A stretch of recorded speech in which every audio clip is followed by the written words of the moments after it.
சம்பக்தி நேயர்களுக்கு வணக்கம். இன்றைய ஆன்மீக நிகழ்வில் தஞ்சாவூரின் பிரசித்தி பெற்ற முத்துப்பல்லக்கு பற்றி தெரிந்து கொள்ளலாம் வாருங்கள். தஞ்சாவூர் என்றாலே நம்ம ஞாபகத்துக்கு வர்றது ராஜராஜ சோழனால கட்டப்பட்ட பிரகதீஸ்வரர் ஆலயம் அல்லது பெருவுடையார் கோவில் தான்.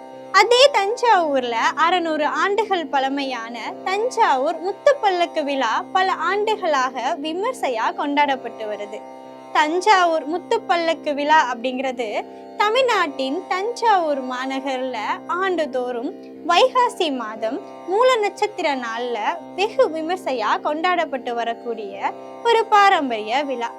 இது சைவ குரவர்கள்ல ஒருவரான திருஞான சம்பந்தரின் குரு பூஜையை முன்னிட்டு கடந்த 100 ஆண்டுகளுக்கும் மேலாக நடைபெற்று வரக்கூடிய வரலாற்று சிறப்புமிக்க விழா.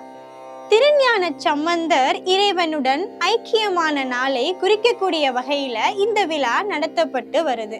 அதையொட்டி தஞ்சாவூரின் பல்வேறு கோவில்கள்ல இருந்து முருகப்பெருமான், விநாயகர் மற்றும் அம்மன் ஆகியோர் முத்து பல்லக்குல எழுந்தருளி வீதி உலா வர்றாங்க.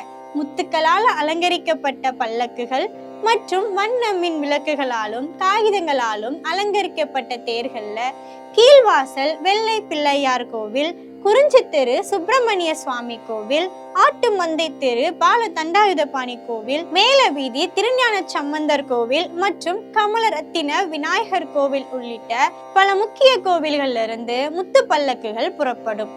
இந்த முத்து பல்லக்கு விழாவிற்கு ஒரு வரலாறு உண்டு. அதாவது திருஞான சம்பந்தர் வெயிலின் வெப்பத்தை தாங்க சிவபெருமானின் கட்டளைப்படி தேவர்கள் முத்து பல்லக்கு அமைத்து நிழல் தந்து காத்தனர் என்ற கதையும் சொல்லப்படுது.